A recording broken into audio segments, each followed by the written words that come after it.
সালাম মিডিয়া, আমাদের সঙ্গেই থাকুন।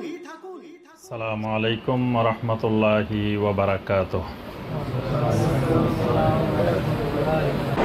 তো সম্মানিত ভাইয়েরা, এই ইমানি ইলম কি কি এটা তো জানতে হবে আগে। ইমানি ইলমটা কি? ইমানের ইলম কয় সাবজেক্ট, কি জিনিস জানতে হবে মোটামুটি অনেক। তবে মৌলিক যে জিনিসগুলো জানতে হবে সেটা হলো 12টা টপিকস, 12টা বিষয় জানতে হবে আমাদেরকে। এই 12টা জিনিস খেয়াল রাখবেন সব সময়, এবং আপনারা এই 12টা টপিক্সের উপরে লেখাপড়া করবেন। ইন্টারনেটে ওয়েবসাইটে গেলেই এই 12টা বিষয়ের উপরে দেখবেন আলহামদুলিল্লাহ আরব বিশ্বের ওলামাদের, বিশ্বের সেরা সেরা আলেমদের অসংখ্য বই এই বিষয়ের উপরে আছে। 1 নম্বর যেটি জানতে হবে উসুলুল ইমান, ইমানের উসুল, ইমানের উসুল জানতে হবে। উসুলুল ইমান এই বিষয়ের উপরে শাইখ ইমাম মুহাম্মদ বিন আব্দুল ওয়াহাব রাহিমাহুল্লাহ তার ছোট বই আছে একটা, আল উসুল আস-সালাসা।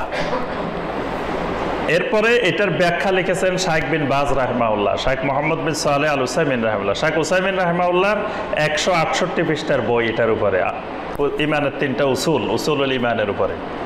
শাইখ সালেহ আল ফাওজান হাফেজাহুল্লাহর বই, অসংখ্য আলেমদের বই আছে এই বিষয়ের উপরে, ইমানের উসুলের উপরে।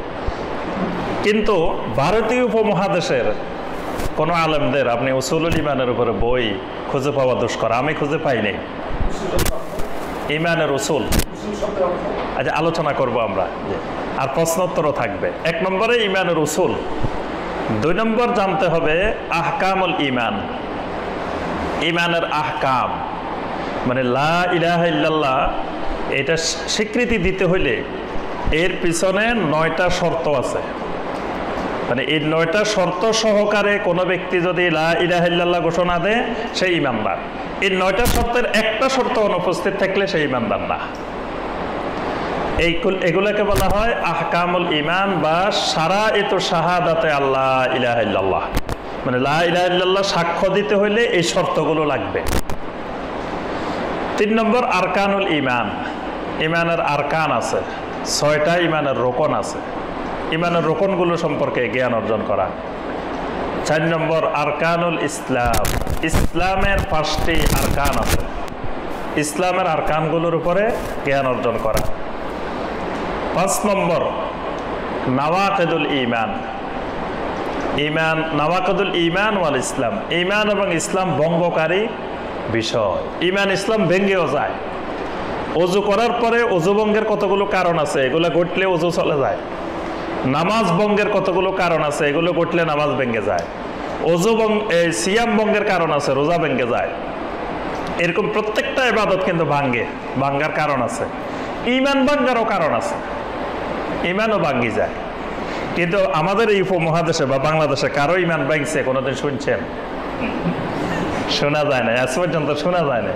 কিন্তু ওযু ভাঙছে মসজিদে গেলে অনেক ভাইয়ের দেখা যায়, নামাজ ভাঙছে দেখা যায়, রোজা ভেঙে গেছে দেখা যায়, কিন্তু ঈমান ভাঙে না। কারণ হলো ঈমান ভাঙ্গার কারণেই তো জানা না, ঈমান যে ভাঙ্গে এই ধারণাই তো নাই। এই জন্য ঈমান কত আগে ভাঙ্গি বসে রয়েছে, তাও কিন্তু সে আশা করে বসে আছে ঈমান নিয়ে কবরে যাব, মানে ঈমানে নাই। এই জন্য ঈমান ভঙ্গের কারণগুলো জানতে হবে 5 নম্বর। 6 নম্বরে জানতে হবে তাওহীদ, ঈমানের মূল বিষয় হলো তাওহীদ, আল্লাহ রাব্বুল আলামিনের একত্ববাদ।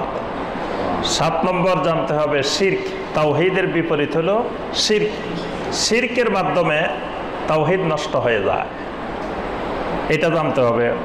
8 নম্বরে জানতে হবে আল কুফর, কুফর সম্পর্কে জানতে হবে, কুফর।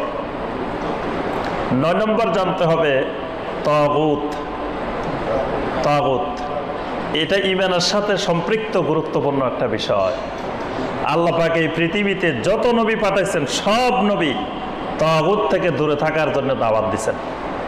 সূরা নাহালের 36 নম্বর আয়াতে আল্লাহ পাক বলছেন, ওয়ালাকাদ বাআসনা ফি কুল্লি উম্মাতির রাসূলান আন ইবুদুল্লাহা ওয়াজতানিবুত তাগুত। আমি প্রত্যেক উম্মতের কাছে রাসূল পাঠিয়েছি, আমার রাসূলেরা এই জিনিসের দাওয়াত দিতেন, আন ইবুদুল্লাহ, ইবাদত করো একমাত্র আল্লাহর, ওয়াজতানিবুত তাগুত, তাগুত পরিহার করো, তাগুত ছাড়ো। তাহলে তাগুত জানতে হবে। ঈমান আনতে হলে তাগুত না বুঝলে ঈমানদার হওয়া যায় না। 10 নম্বর জানতে হবে এবাদত। এবাদত কি জিনিস? সমস্ত নবীরা মানুষকে এবাদতের দাওয়াত দিতেন যে আনিবুদুল্লাহ, এবাদত করো একমাত্র আল্লাহর। এবাদতটা কি? এবাদতের কনসেপ্ট ক্লিয়ার না হওয়ার কারণে অনেকে শিরক করে বসে থাকে, এবাদত বুঝে না এবাদতটা কি জিনিস। ঈমানের সাথে এবাদতও জড়িত। তারপরে 11 নম্বর বুঝতে হবে সুন্নাহ, সুন্নত বুঝতে হবে, এটা ঈমানের সাথে সম্পৃক্ত একটা বিষয়।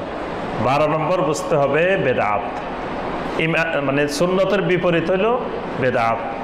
এই 12টা টপিকস, কমপক্ষে এই 12টা জিনিস বুঝতে হবে।